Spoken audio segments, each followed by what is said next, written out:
morning, Utsoda. Let me welcome you to Hindu Lounge. Good morning, Ajay Bhai. Can you hear me? Yes, I can. Utsoda, good morning to and welcome to Hindu Lounge number 55, 59, and welcome everyone. This is Hindu Lounge. Hindu Lounge is brought to you by Hindu Pact, which is the policy research and advocacy collective, an initiative of World Hindu Council of America. Hindu Lounge, at Hindu Lounge, we talk about, or in Hindu Lounge, we talk about contemporary American Hindu issues, and we come live every week at 11 o'clock Eastern. Sada, this is episode number 59, and let me introduce you. With me, I am Ajay Shah, by the way. I am the president of World Hindu Council of America, and with me, as always, every week is Utsav Chakravarti. Utsada is the executive director of Hindu Pact and an Hindu intellectual in America, leading, I would say, Hindu intellectual in America. So that we up the ante every week a little bit, right? So, welcome to Hindu Lounge, and we have an exciting and interesting topic and a meaningful topic planned for today. Something that is contemporary, something that we talked about a little bit last week, but today we are going to do a deeper dive into it. And we are going to talk about the Hindu view of LGBTQ plus community and how and what is the Hindu view of it? What is the Hindu view on same-sex marriage and all of that? So a really meaningful show coming today on Hindu Lounge number 59. So welcome. That's correct, Ajay Bhai. And I am not listening to your sound that loudly. So maybe it's just me, or No, it's not you. So that it is me. Let me. now How it's about much now? better. Now it's much better. So All right. you were slowly fading away, and this Ah, this is the beginning of the show. Don't want you to fade away so fast. no, would not want to do that, Utsada. Thanks for pointing out. So, Utsada, welcome. I don't know how much you heard, but this is Hindu Lounge number 59, and we are going to talk about today the issue related to LGBTQ plus. We're going to talk about Pride Month, and we are going to talk about same-sex marriage and the Hindu view of it. I think this is a really important topic, a contemporary topic, and a topic that all the American Hindus that I know have expressed interest in. So, with that, Utsada, over to you. Utsada, you went mute. I can't hear you anymore.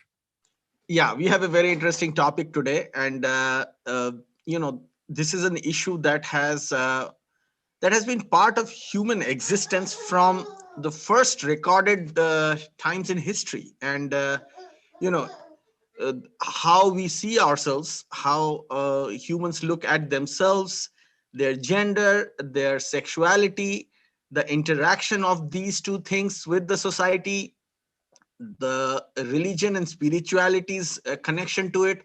These are very complex topics, and many a times I felt that humans had a better handle on these things 2000 years ago than they have now in many parts of the world. And you know we have our own history of colonialism, and we have had our own history on opinion on these topics as Hindus. So I think that today what we will do is we'll try to take a small journey back in time and kind of walk our way back to the modern times, and travel this journey through the lens of how Hindus have looked at gender, sexuality, and the issues that in today's modern parlance are termed as LGBTQIAA plus. And that's the latest term that I could look up. These terms, the LGBTQ terms, keep adding more and more letters to them, and because more and more people have been debating and discussing these issues. So Ajay bhai, that's where we are on this show. And I think this show, probably it's something that the World Hindu Council of America hasn't discussed much in the past, and I think it's a good time for us to talk about, especially in the context of the world we live in.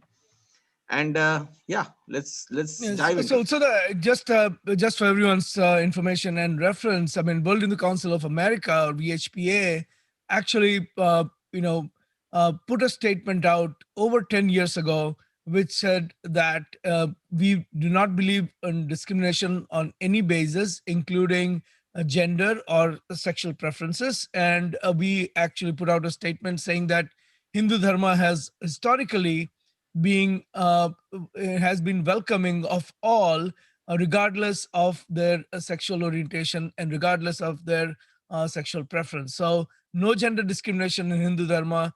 And VHPA made this statement well over 10 years ago, and VHP has consistently stood by that position. So, Utsada, um, tell us let's start from the very beginning, right? And let's talk about the Hindu scriptures.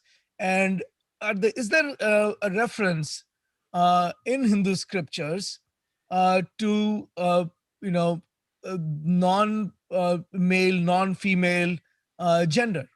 So we started looking at that, and we saw that in the Vedas. And let me just show this slide so people have a little bit of context on this. Or so if you look at the Vedas, so the Vedas did refer to, as you can see in the slide, a third sex, roughly defined as people whose sex is not procreative, either through importance or lack of desire for the opposite sex. And the members of the third sex were not ostracized. Um, and sometimes they were actually recognized for having divine powers. Now, Kama Sutra went much farther, and it talked about pleasures of sexuality, and it stated that the same sex experience is not to be is rather to be engaged in and enjoyed for its own sake and one of the other as one of the arts. Now this is something that in all different so for people who are not familiar with Hindu sacred Hindu books, you have a nice graphic which actually shows what are the books and what books are considered authoritative, and books that do not change over a period of time, and what books are not authoritative and can generally change over a period of time.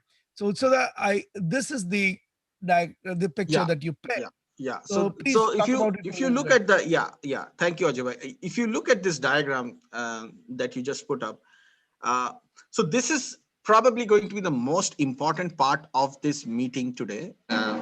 Not that everything else that will come after it is not going to be important. The reason this is probably the most important part of this conversation is because Hindu religion, Hindu practices, Hindu traditions, Hindu history is so big and so diverse and so evolutionary, because it's not a religion that's history centric.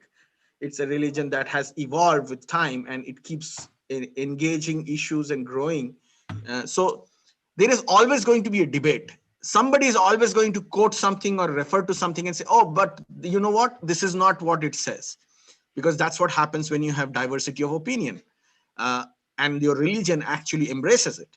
So it is important for us to understand the hierarchy of Hindu scriptures, because unless we understand this, we will be in a loop of endless debates, of some of which could be red herrings or strawmans in nature. So as this diagram shows, you can see the most important, and to use a Western term, Judeo-Christian term, canonical scriptures. you know there we have been anglicized so much due to colonialism that we nowadays use terms like that. uh, Canonical scriptures of Hindu dharma, and the most ancient ones are the Vedas. So you have the Rig Veda, the Yajur Veda, the Sama Veda, and the Atharva Veda, and these are called the Shrutis, or the revealed scriptures. We will have a separate show probably on the history of Shrutis and how we look at Shrutis today, and how these things were revealed and who were the Sapta Rishis and so on and so forth. We can have a whole show on that. Then we have what we call, under the Shrutis, the analysis of the Shrutis, and the deconstruction of the Shrutis. And let me tell you, these things were not happening 500 years ago or 1,000 years ago or 2,000 years. These things were happening 3,000 4,000 years ago, when the rest of the world was barely figuring out how to make, chariots, or how how to tame horses. Uh, so under the Shrutis, analysis of the Shrutis are the Brahmanas or Samhitas, and which are the Karma Kanda, and then the knowledge, the Gyan Kanda, is Aranyakas and the Upanishads. Most of you are probably familiar with Upanishads. They have been written over a period of time. Some of them are more than 2,000 years old. Some of them are as early as 800 years old or 600 years old. A lot of the Upanishads have been lost. Most of the people read, Briharanakya, Manduka. There are 5, 6 Upanishads which are very, very well read and often used. I have seen people used quotes from Upanishads and, uh, you know, uh, put name of Buddha or Rumi or somebody else or their own name underneath it. So Upanishads have been used and misused, but they have been studied in the recent past. At least some of them. Aranyaka and Manduka being the most prominent one. But these are, because these are analysis, okay, they are not considered Shrutis, even though they are highly regarded in Hindu pantheon of scriptures. Then you have something called Smritis, which are totally time bound. And when I say time bound, means the validity of their content is only understood for a small period of time to be relevant. Therefore, by their very nature, smritis are not revealed divine words. They are human constructs, human analyses, human laws, human uh, human presentations on. And obviously, these are not dumb people, or these are not people who are just coming up with stuff. They are extremely knowledgeable scholars, rishis, lawgivers like Manu, very, very sharp, people with impact spanning across centuries and millenniums, but they are still smritis and therefore not revealed texts. And under smritis, you will have the Upavedas, the Vedangas, the Darshanas, the philosophies, different philosophies, the Shastras, the Agamas, and of course the Puranas. The Puranas, huge body of work. And another one which is very important, and there is obviously conversation and debates on this, the Bhagavad Gita, because the Bhagavad Gita is still revealed. Lord Krishna has a human form, and therefore there is always to debate on that topic, but considered a Smriti. Uh, so this is the larger structure of Hindu scriptures, and I would leave it at that, because again, Ajay bhai, this can be a show in itself. And I think this gives everybody who is listening to us an idea about what to give precedence to in terms of importance, because you will come across people, Manusmriti is like one of the most reviled and targeted smritis. And by the very nature of what it is, a smriti, you may like some things about it, you may dislike something about it, but it is time bound and it is not a canonical scripture. It is not, again, to bring a It's a reference to book the of law, Western. and laws change over a period of time, right? I Exactly. mean, So even yeah, yeah. So anytime somebody in a, tells you, hey, you know what? You criticize the Quran or the Bible and the New Testament and the Old Testament, and then look, this is what's written in Manusmriti. You say, no, they are not the same thing. yeah. Manusmriti is not a canonical, divinely ordained scripture. It is a time-bound scripture by the very nature of what it is. And I'm giving this example because you will find this discussion all over the place. People who Right. do not like Hindus will keep on bringing this up again and again. So I would leave it at that. The, Yeah. the bottom line is that these the Manusmriti or the Smrutis are book of laws, and the book of laws, just like the constitution of the country is subject to interpretation and changes by constitutional amendments, etc. A Smruti over a period of time reflects the will of the society, and over a period of time it evolves and it changes. So it is not to be taken as a immutable reference to begin and thought of it as something that persists through the ages. Now, the reason we bring this up, Utsoda, is because there are references in Manusmriti. Manusmriti actually acknowledges homosexuality, and third gender, and multiple genders, and but and it has in some places it has a reference to it is not it is not obviously treating all the genders equally. It has certain, but if you really look at it in Manusmriti, there is much more, much more severity of punishment. It is to people who are where there is a significant age difference involved. One of them is, so I think the term that the Manusmriti probably uses um, is that if there is a older person, um, or forcibly having an intercourse with someone who is a virgin, and that is a much more severe punishment, and that almost points to me that there is more punishment to But that towards has, Ajay bhai, that has well, nothing to do with LGBTQ issues. no, no, there are two verses, Utsada. There are two separate verses. In one verse is specifically, this is what people quote generally when they talk about Manusmriti. They say the one, but so I'm bringing up these two particular verses because in one verse, it refers to punishment for homosexuality between this younger and someone who is much older and someone who is a virgin. But uh, if you look at it further down in Manusmriti, that same punishment is prescribed for everyone. So it is not singling out it's singling out people who are gays or lesbians or trans or who are different gender. um, Again, it is also a book of law, which changes over the time, but this is what Manusmriti does. And Manusmriti also has, Manusmriti, as you know, is much more into jati and varna and all that. So for certain varnas, Manusmriti says that having, a non-male, non-female, same-sex relationship is not allowed for certain varnas. This is what Manusmriti talks about. But again, it has been superseded by the evolution of society and the changing laws. Narada Smriti also talks about this, but again, Narada Smriti is also, uh, uh, you know, uh, Narada Smriti is also again a Smriti. It is not considered to be a book of law that persists over a period of time. So it was written. It was written well over 25, 3,000 years ago or more. Narada Smriti, um, and it specifically forbids a same-sex marriage. But again, it was written over 3 or 4,000 years ago, and we cannot really. And it was well acknowledged that that the third gender or multiple genders exist. It did not say that you should be discriminating against them.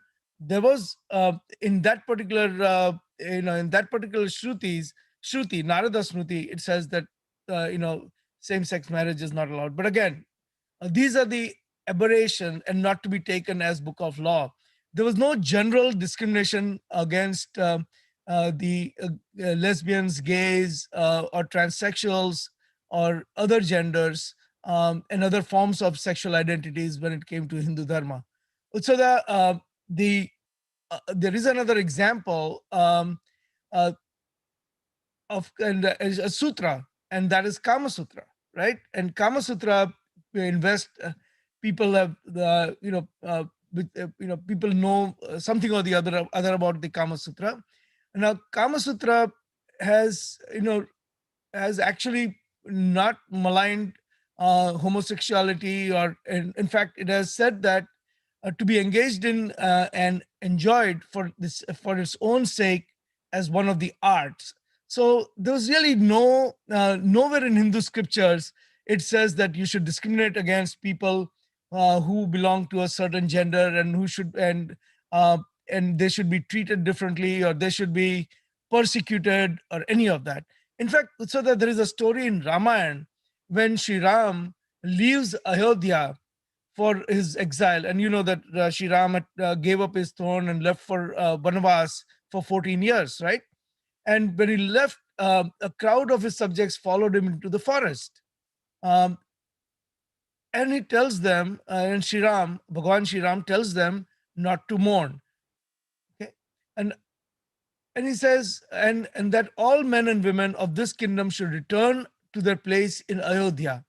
That's what he says. So Sri Ram says, I would like all men and women of this kingdom to return to their places in Ayodhya.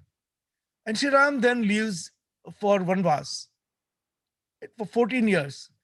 And the whole Ramayana unfolds where Sri Ram is in Vanvas. He meets different sages, he liberates a lot of people, he fights evil along the way, and finally he liberates Sita Mata from Ravan. Right?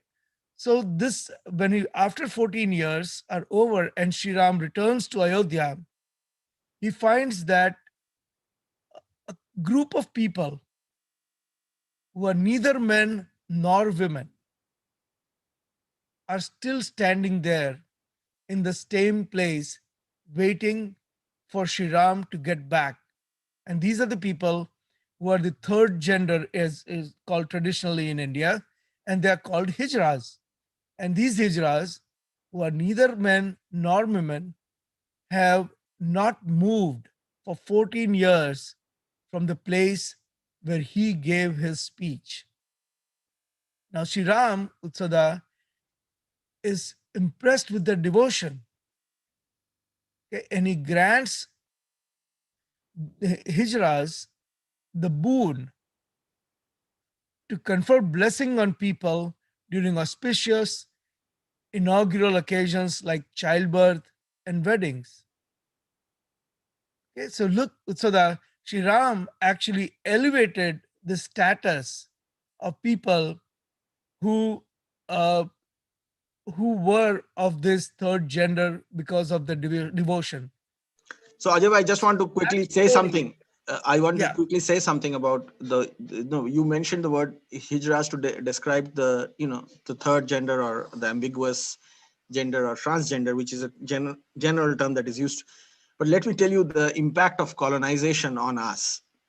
The even we have normalized words like hijra, which is actually an Arabic word, which comes from the word hijrat, which means the journey of Prophet Muhammad. So the actual word that Hindus used to use for describing ambiguous gender or third gender is called kinnar, which is questioning man. That's literally the right. so it is like, if you look Yeah, at the terms also.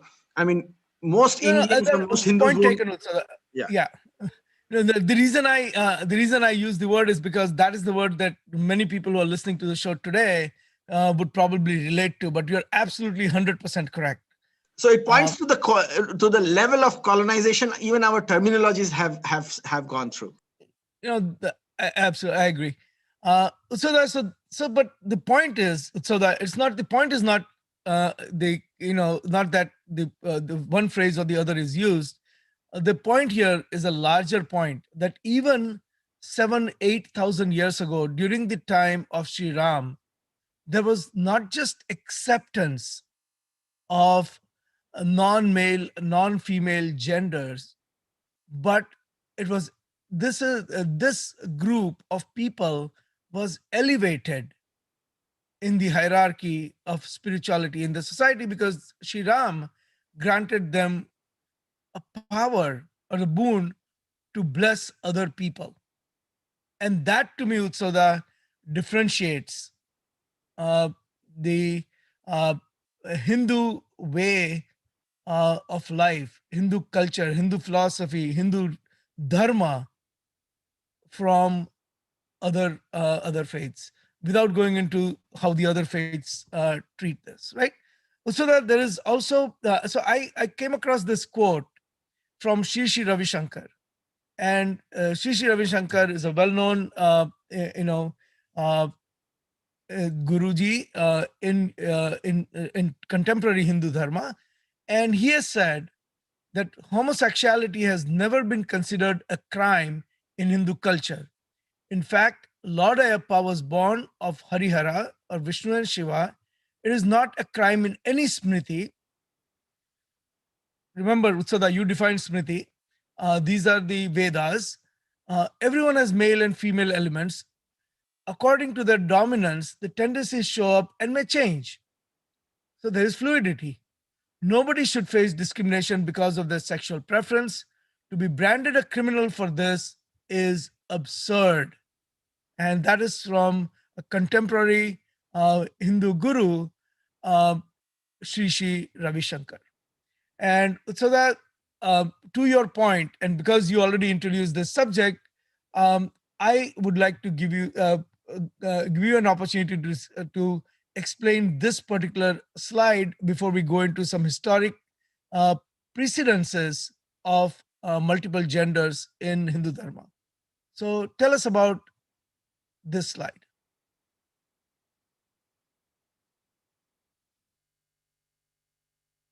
So that you're on mute again. Thank you, Ajay bhai. I put myself to mute so that you can have uninterrupted conversation, because otherwise my daughter also adds her comments while you are speaking. That's So the best part of the show. So that yes, yes, it uh, is. all right. I think she's a little too young to be qualified to speak on this topic. I think she will be there very soon. Uh, but Ajay bhai, the thing is that what I liked about Sri Ravi Shankar's comment is that he clearly mentions about Smritis, and how it is described in Smritis, and there is no criminalization. And I think this comment came before the Supreme Court of India removed the criminalization of LGBTQ community, of same-sex interaction.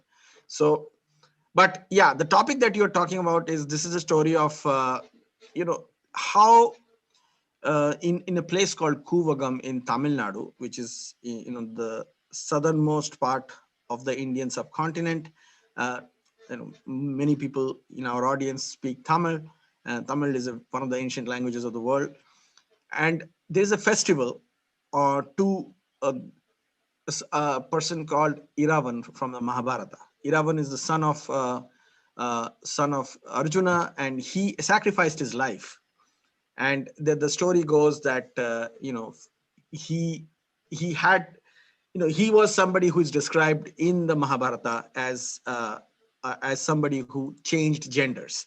And again, these narratives that are part of ancient Hindu uh, history are put together with a certain goal in mind, with a certain that addresses certain aspect of our society. So it acknowledges gender fluidity. It acknowledges their importance as an integral part of the society, often sometimes even more than an average individual's role in society. So that, if you see the story of Iravan, he he passes away in the Kurukshetra war, but he's presented as somebody who has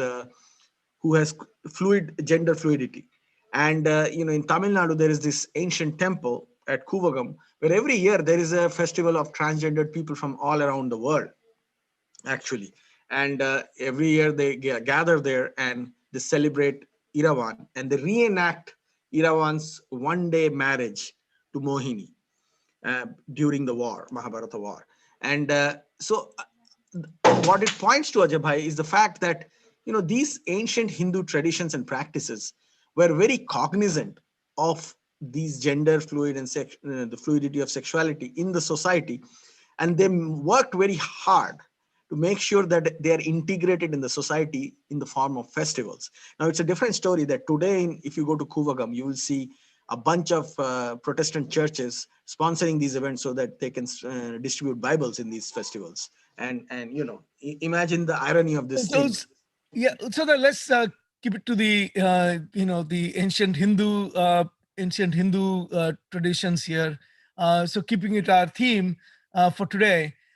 So the Sushruta Samhita, which is a book of medical knowledge, which is thousands of years old.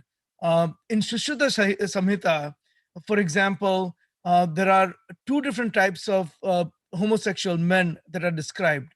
In other Hindu texts, such as in the Narad Samhita, for example, 14 different kinds of genders have been described. Okay, and there are in some other texts, Sanskrit texts, for example, there are terms for I other just genders. wanted to say something, Ajay, before you go forward. 14 Yeah, different types of genders defined in Narada Samhita. And what do we have here? LGBTQQIAA plus. the Western world has only got up to 8 now. So Well, we so got to go. Facebook has got up to a lot more. So there, Yeah. Facebook is much bigger. But so this might actually surprise you. In I'm trying to see. I'm trying to remember. There is another Hindu text where there are over 20 the ancient texts. I'll find it. I'll think about it and I'll let you know. But there's another Hindu text where more than 20 have been described. So in fact, there are terms in Sanskrit such as Napusanka, Kilba, uh, Sandha, Panda. All of these have been used to describe different kinds of genders. Uh, and so this is even among homosexual men, there are three types of homosexual men that are described in Hindu ancient Hindu texts, um, like Narad Samhita and some of the other texts. So that there is really, this is the point that we are trying to make here, is that Hindus always accepted multiple genders. There's no Hindu text that says that if someone belonged to trans community, or someone belonged to queer community, or someone belonged to gay or lesbian or any of the other genders, you should take this person and persecute this person or punish this person, or forcibly try to change their gender. There's, do a gender conversion theory. These are things that are not described in any Hindu scripture. Okay, that we want to be absolutely clear to everyone who is watching this, that uh, Hindu faith has always been uh, cognizant of multiple genders, and Hindu faith has never said that you take a particular gender person and uh, you persecute that person, or you discriminate against that person in any way. There is no, in fact, so that we can go up a step forward, and now we can go and give some examples of historic figures who, heroes and other historic figures who are not of male or female gender. So, for example, Utsada, the story of Ela. So, here is a picture that I'll show, and then tell us the story of Ela. Yes, Ajay bhai. So, again, this is going back to the Vedas. So imagine this, like in the Shrutis, in the canonical scriptures of the Hindus, Ila is praised as Ida, which is the goddess of speech, and described as the mother of Pururav. And Ila stories as somebody who is the progenitor, or the founder of the Chandra dynasty. You have the solar uh, dynasties, and the moon, uh, lineage of the Chandra dynasty. And so, the story of Ila goes, because it goes back to the Vedas.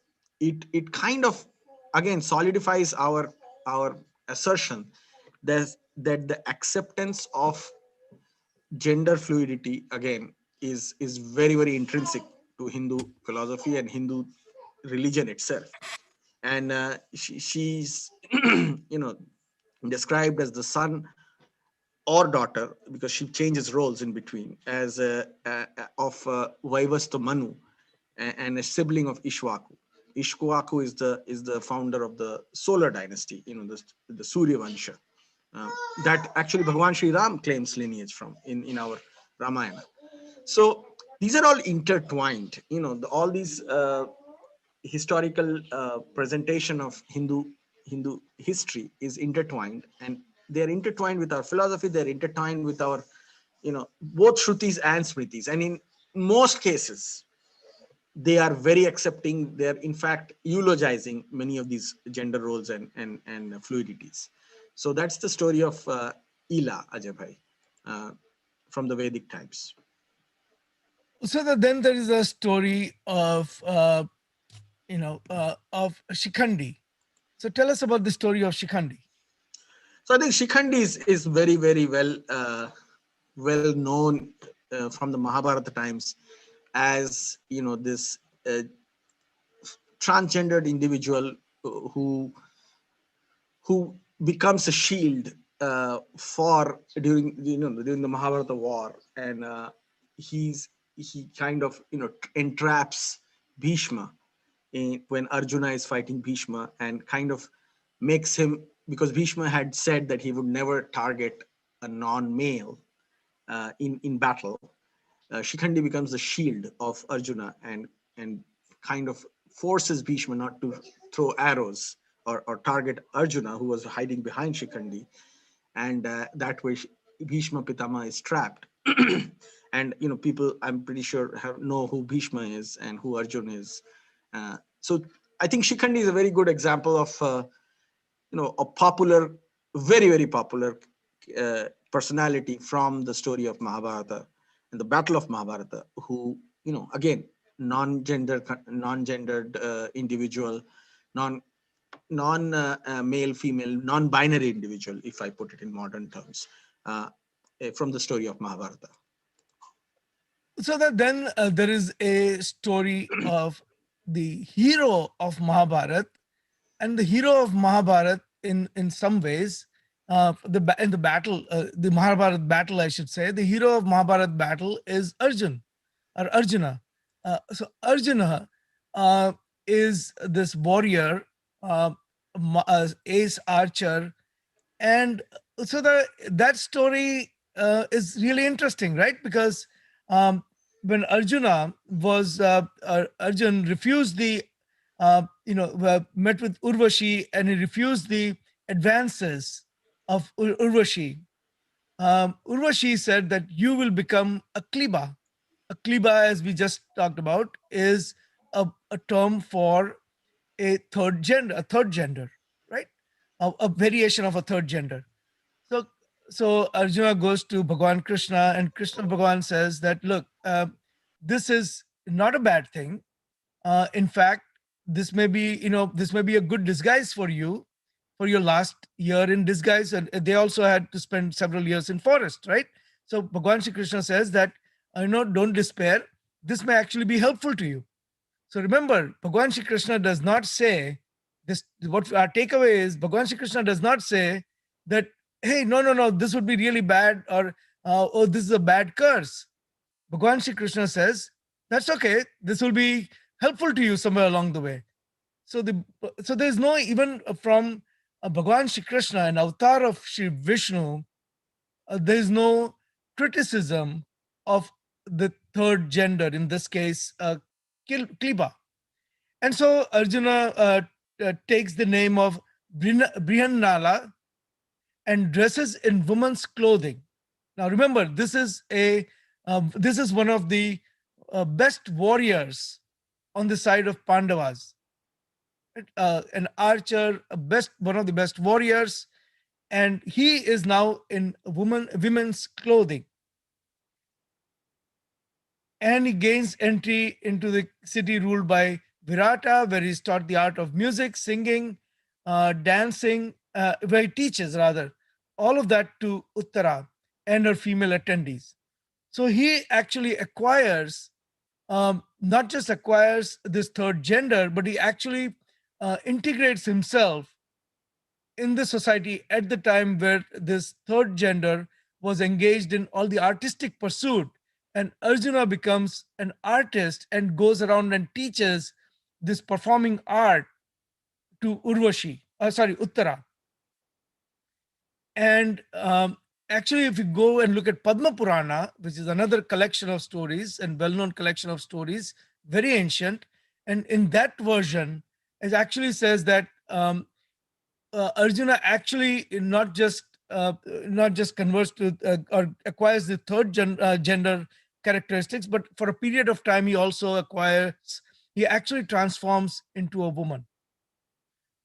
So these stories, these very very ancient stories, tell us that in Hindu Dharma, the gender fluidity was quite accepted. It was written about. It was written about 3 and 4,000 years ago. So it is not a new invention that many people would think about, right? So That's correct. So if you just look at all the examples we gave, we start with the Vedas and we bring example from the Vedas, which is the earliest you can go. You know, I don't know, depending on which researcher you talk to, it could be as early as 7,000 BC or earlier. And if you go up all the way up to we talked about the Bahuchara Mata temple and Aravan and you know. yeah, tell us about the Bauchar Mata temple. So we discussed, Ajay bhai, the Bahuchara Mata temple, which is near Ahmedabad or Karnavati in Gujarat, In state of Gujarat. India, Yeah, near in Mahasana, in and Gujarat. Yeah.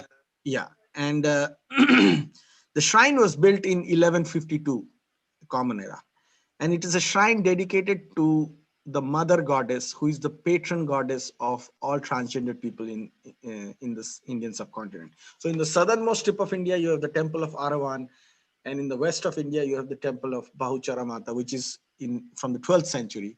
Uh, Again, there were attempts by Islamic rulers to destroy it. The temple was rebuilt in the 17th century.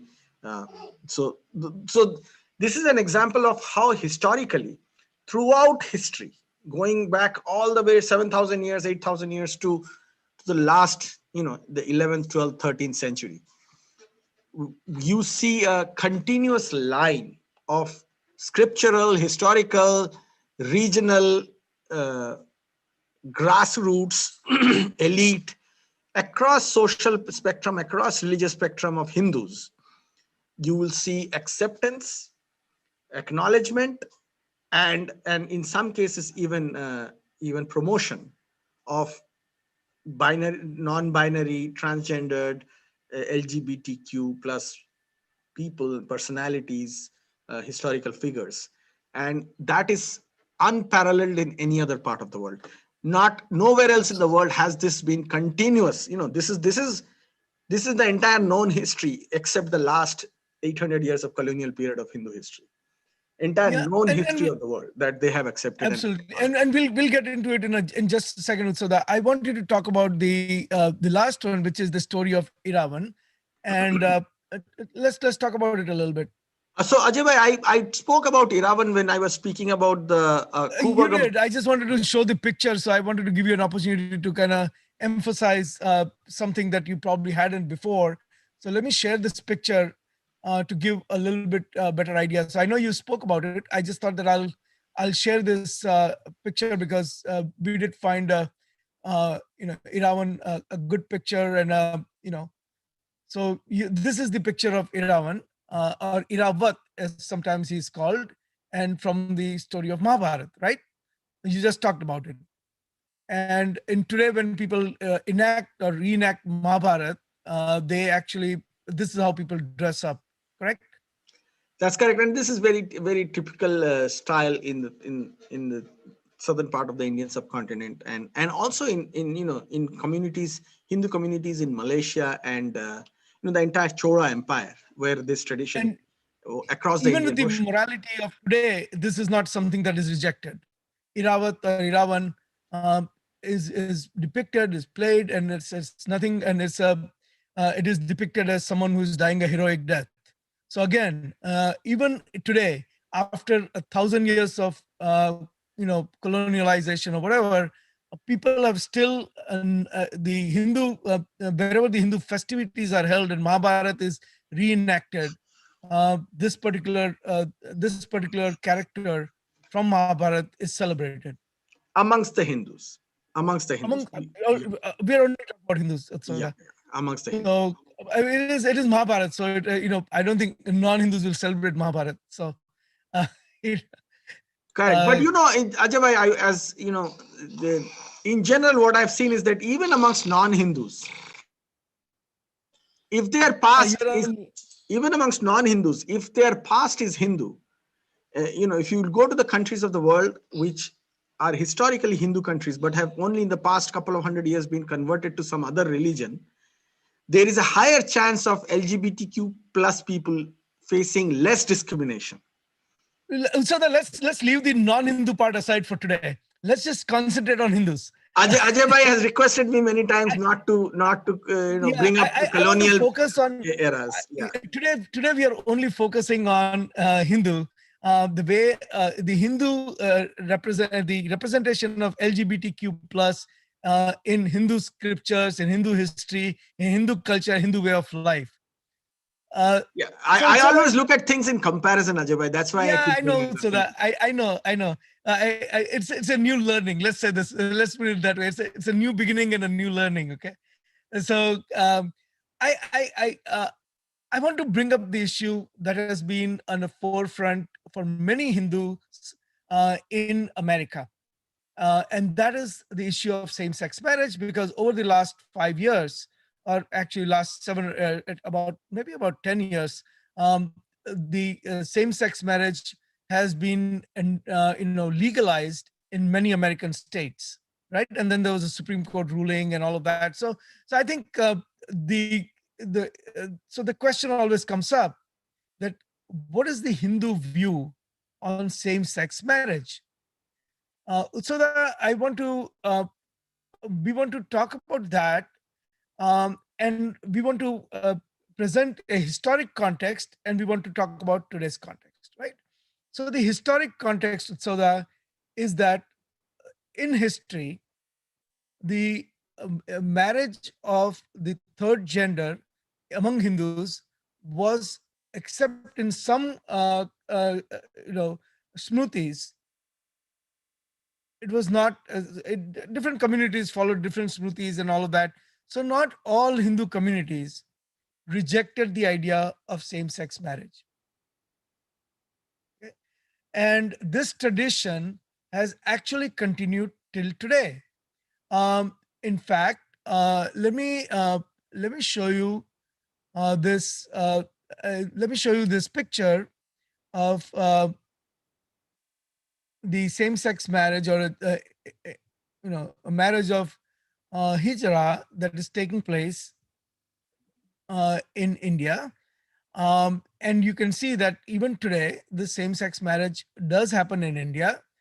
We can talk about, and recently, I think it was a couple of years ago, uh, in Swaminarayan Mandir, in BAPS Swaminarayan Mandir, there was a same-sex marriage that was performed, and other mandir in US, and other mandirs are also performing this.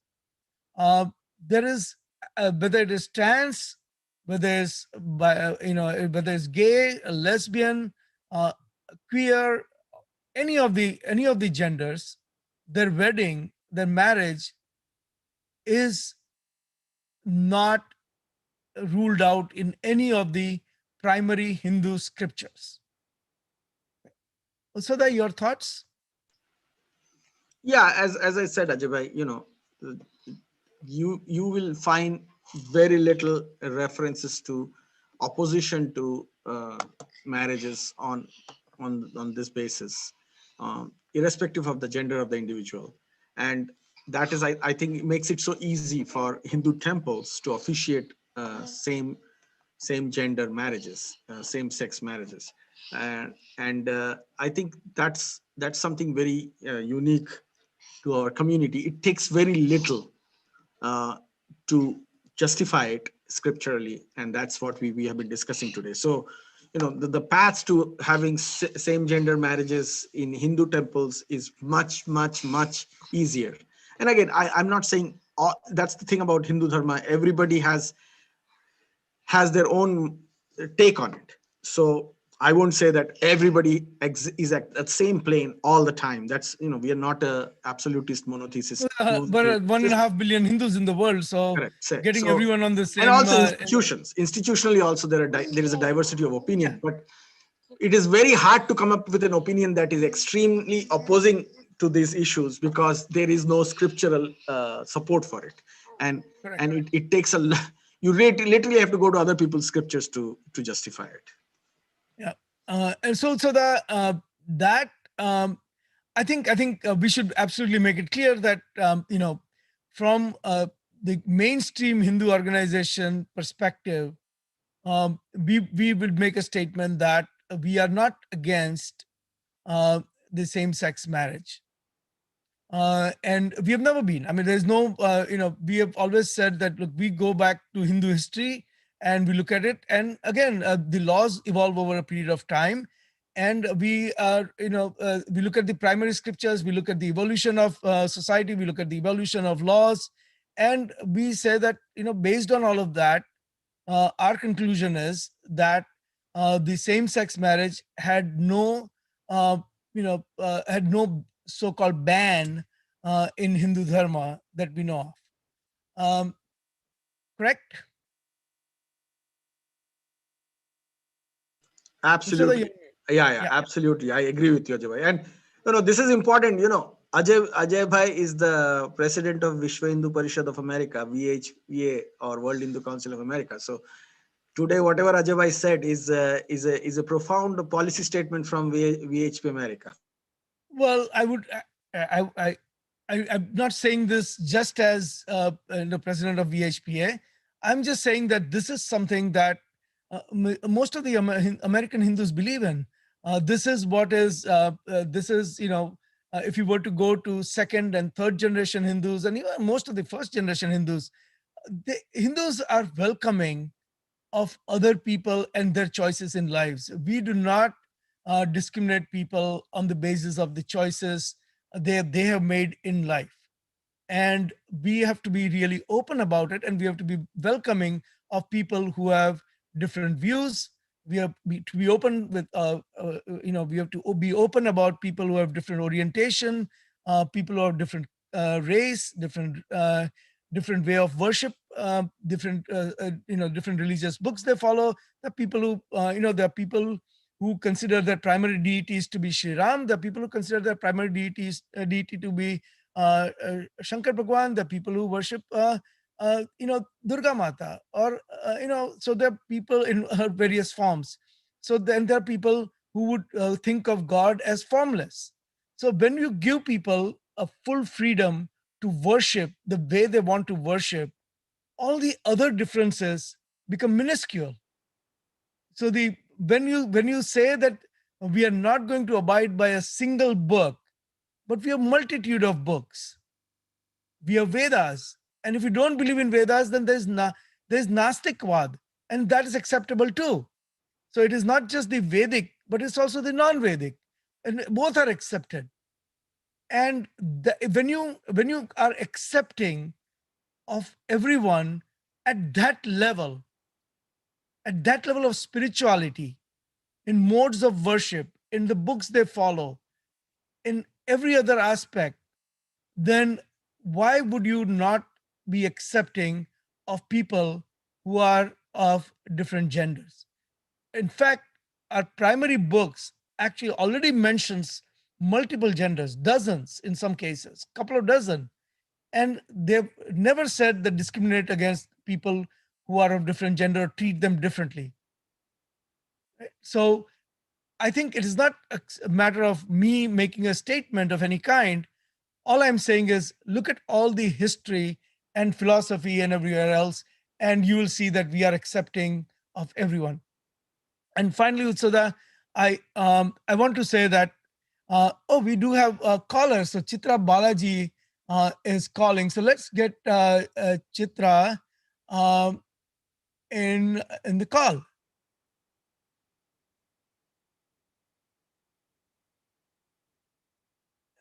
Namaste, Chitra.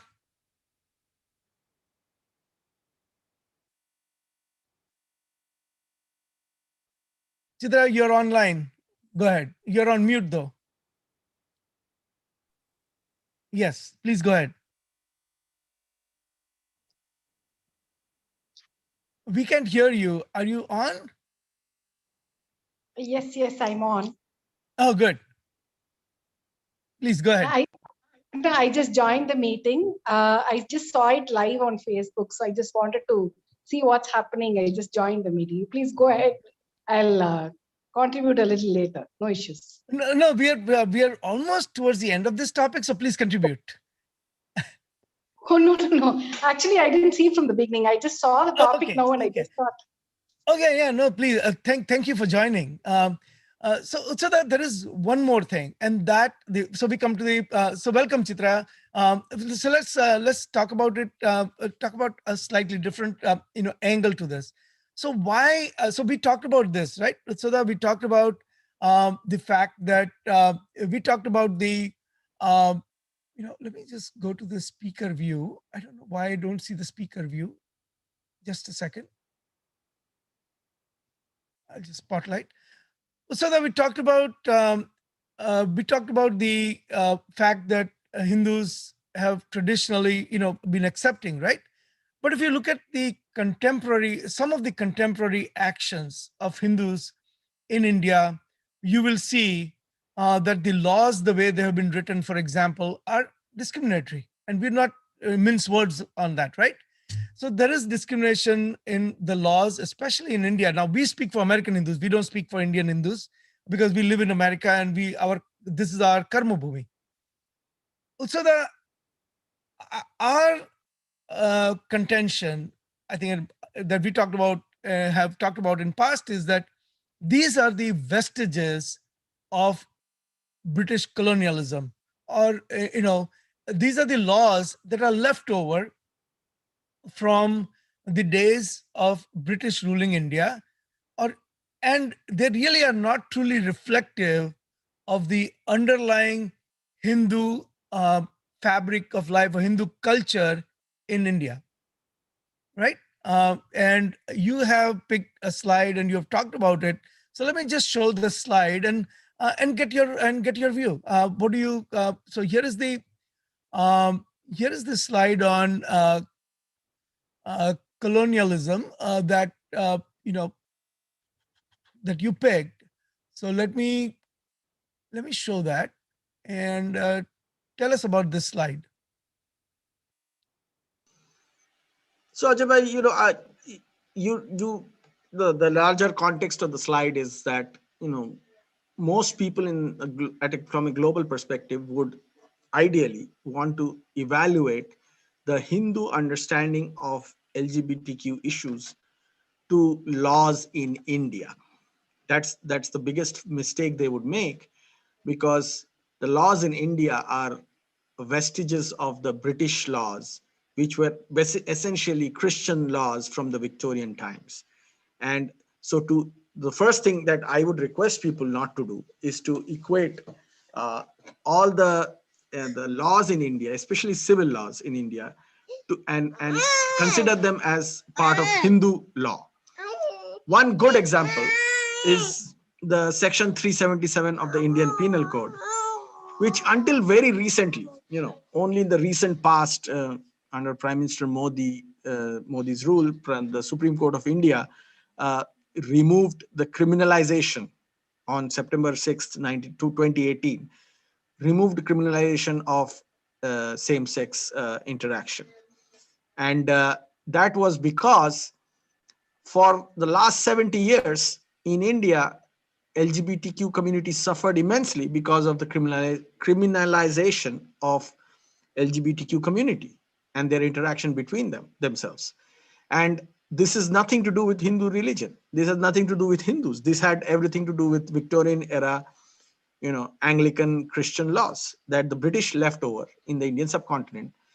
And our good old colonialized, uh, you know, people, rulers, politicians, never thought it fit to remove these laws. So again, globally, people considered this, oh, this is something to do with Hindu religion, Hindu Dharma. That was not the case. And only recently, that has been rectified. And there is a long way to go for many such laws. So my point here is that Indian civil laws are more often than not remnants of colonial system than anything to do with Hindu Dharma. And we are trying very hard to rectify it, in not just in this aspect, but in many, many other aspects as well. And if anybody listens to us who actually disagrees with us on many of the issues, that I would urge them to join us in this effort so that we don't remain vestiges of colonial rule in that part of the world. At the same time, from a global Hindu perspective, I think it is important for us to say that this entire show was dedicated to that, to justify and make a point that Hindu Dharma is very, very open, is very absorbing and very accepting of gender fluidity, non-binary, and sexual diversity in the community. Yeah, and so that there are positive signs, and let's we want to end this on on a this discussion with the positive signs, right?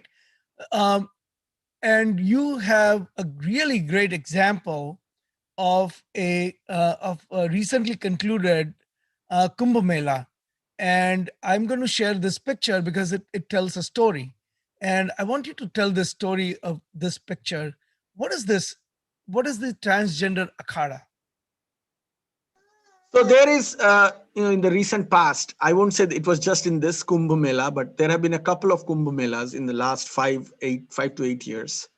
Again, ironically, coinciding with Prime Minister Narendra Modi's rule, uh, is there has been akharas. Akharas, as people will know, are a congregation of sadhus during the Kumbh Mela, where they take bath in the holy rivers together, and they have a tradition of lineage going back hundreds of years. So there are akharas purely dedicated to the transgendered community, as you can see in this photograph.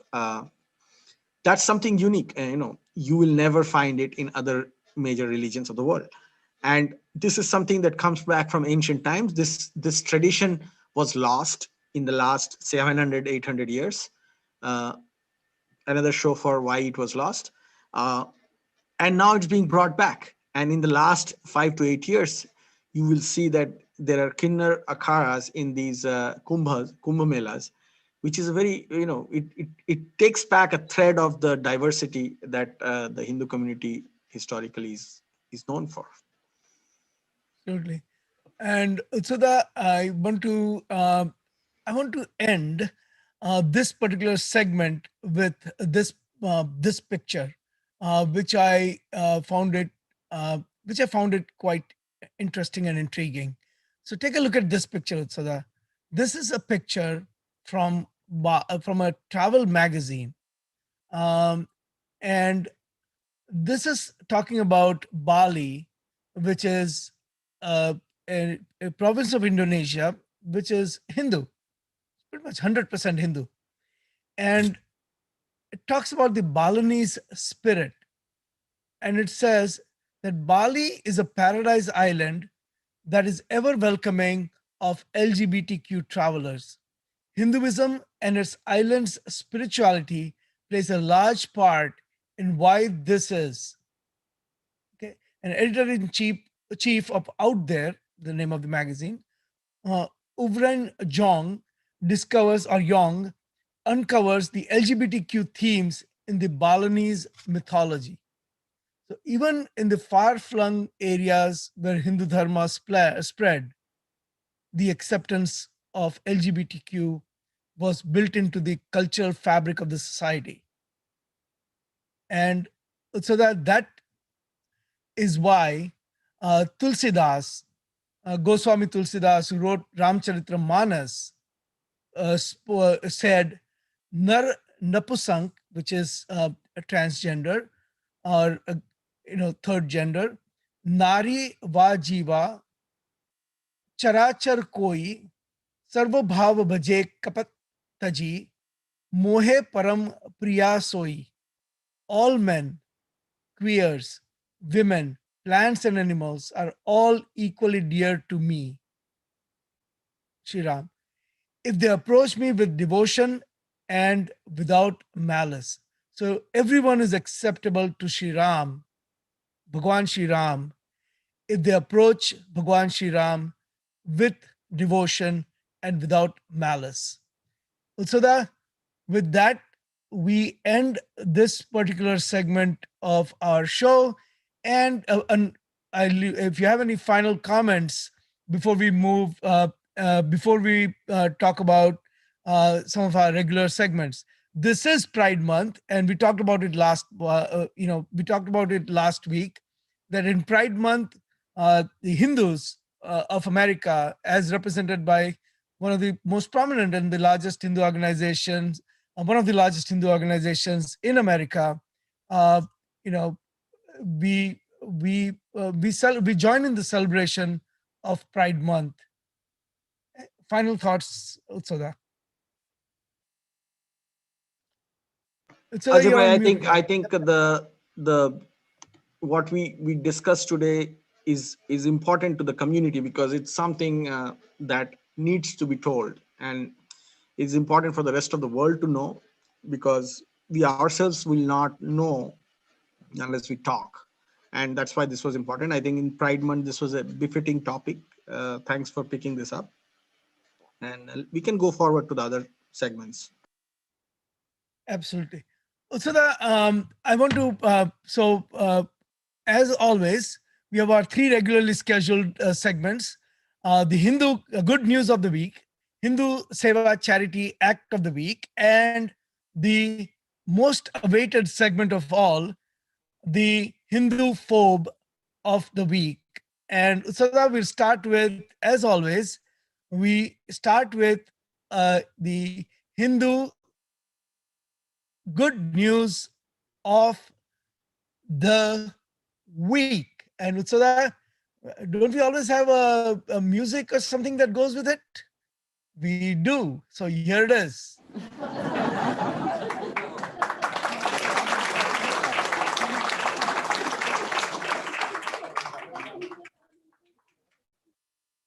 And Utsada, the Hindu good news of the week comes from Telangana, in a state in India.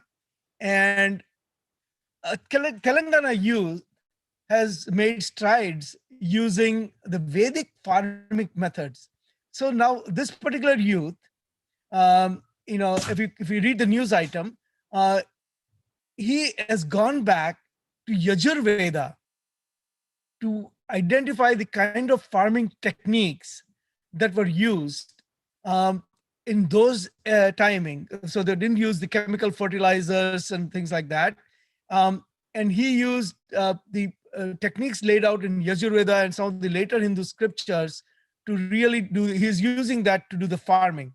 And this news item is really telling because even though the picture shows a older man, actually it is about a young student.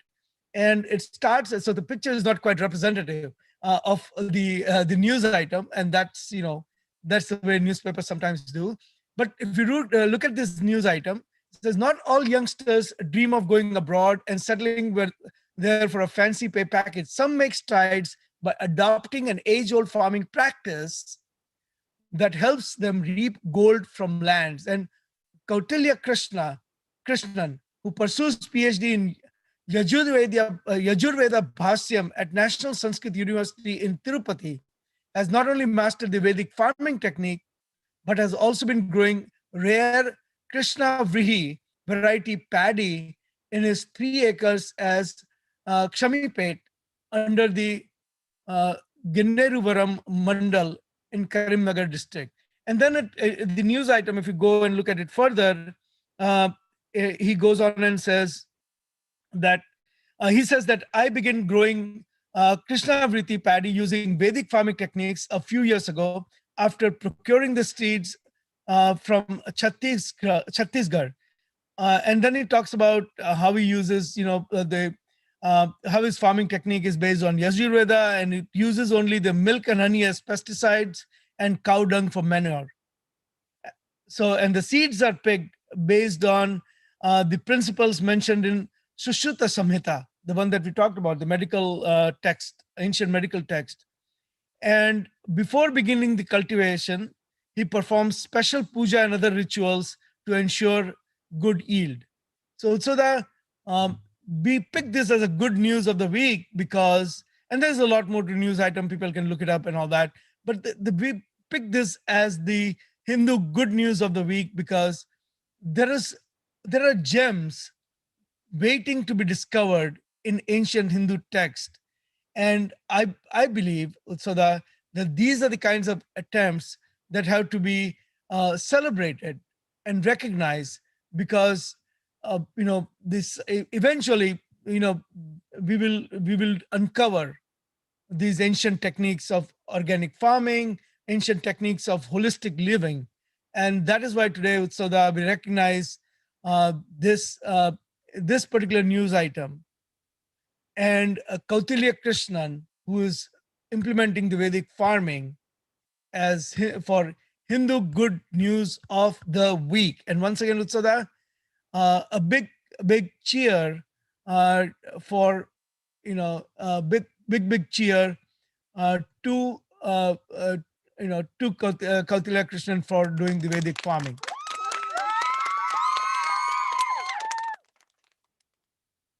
So the Hindu Seva Charity Act of the Week. Again, we are still, last I checked today, actually, the number of people who have acquired the new COVID cases, the number of deaths of COVID in India has gone down significantly. But even now, the number of deaths, the number of new cases in India are over 50,000 a day, and over 1,200 people passed away today. So the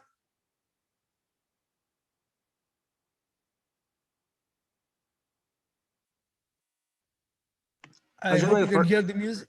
I cannot hear the music, Ajay bhai, for Yes, some reason. you cannot hear the music because of my problem. So that we always do this segment uh, followed by usually we do it with uh, with the music that is shared. So let's start with the music to introduce the Hindu Seva Act of the Week.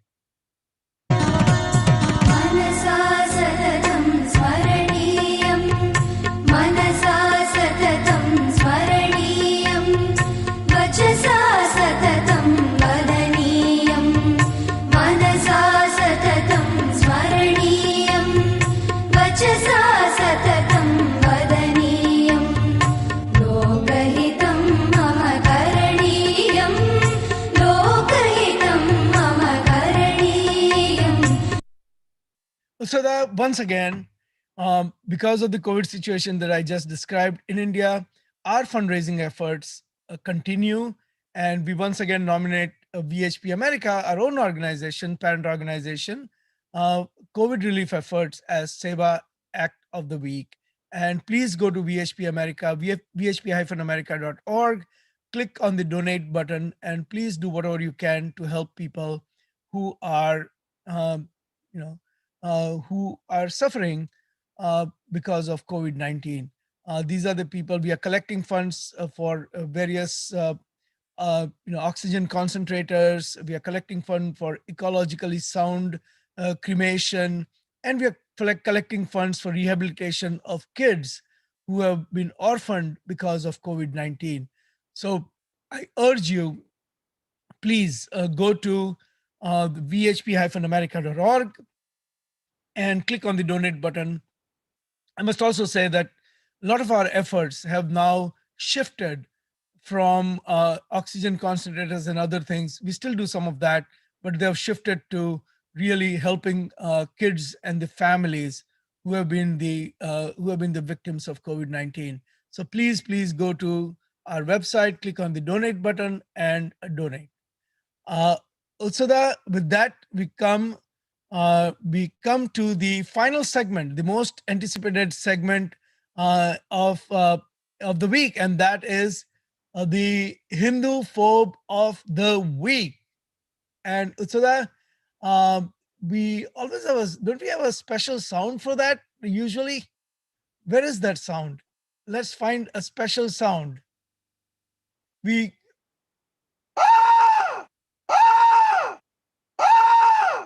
Utsada, tell us about the Hindu.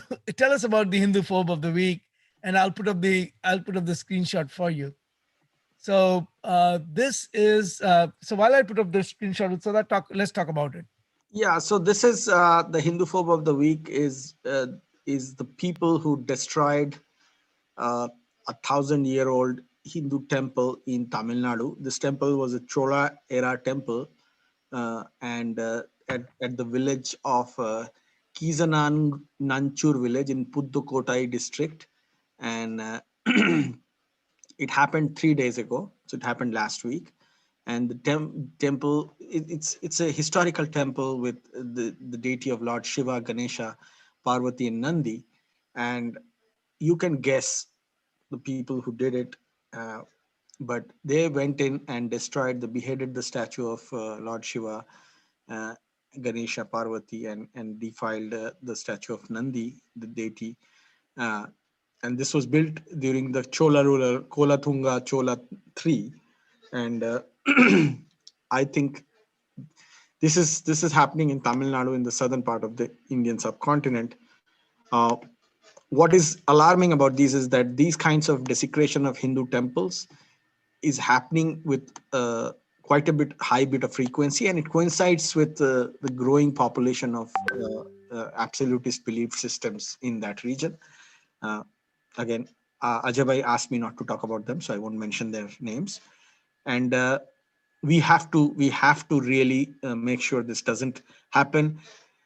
These historical temples are a heritage of the Tamil community around the world, and it's a heritage of the Hindu community around the world, and it's priceless, not just from a spiritual and a dharmic perspective. It is priceless. It is also priceless from a historical perspective, even for people who are, who do not believe in Hindu Dharma.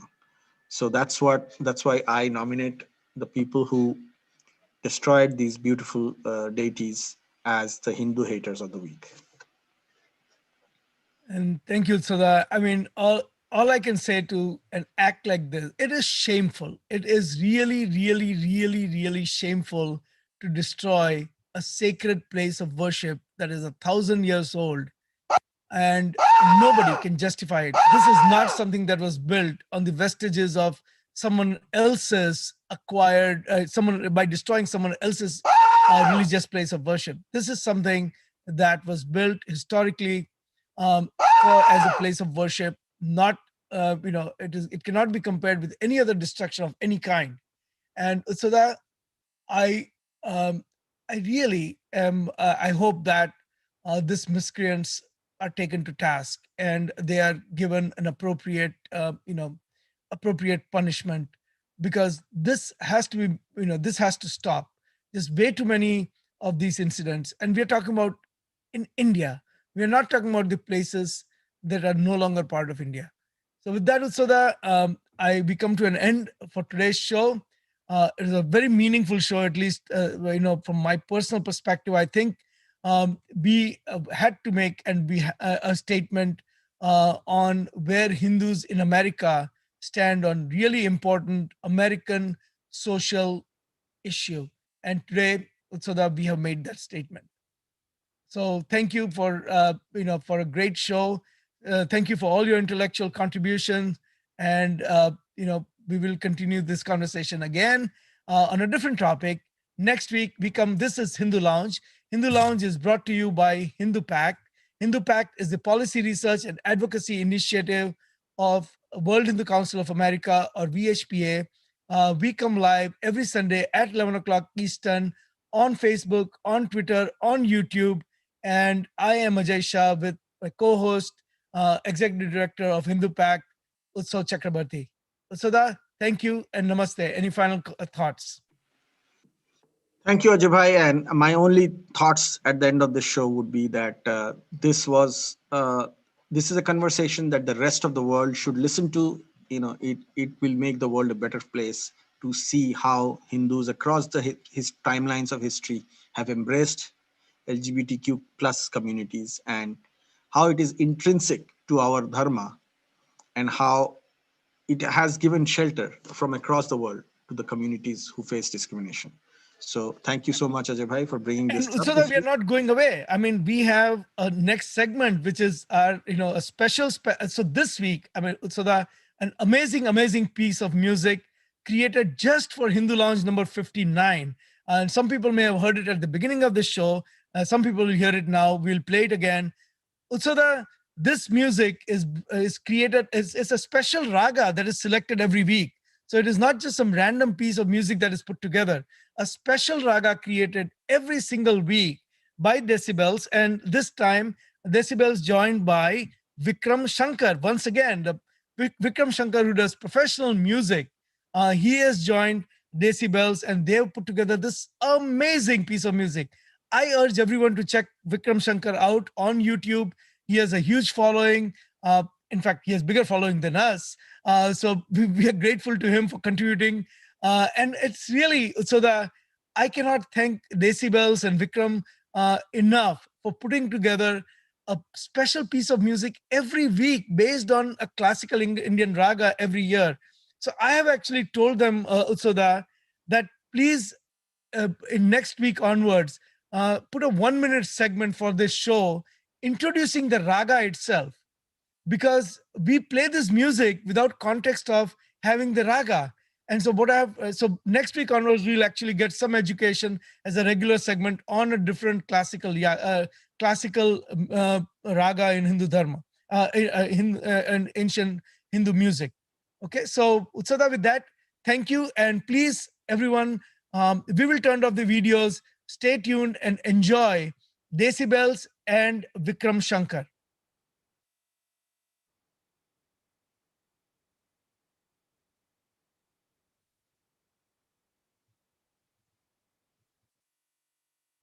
And here we go with HinduLounge number 59 special music.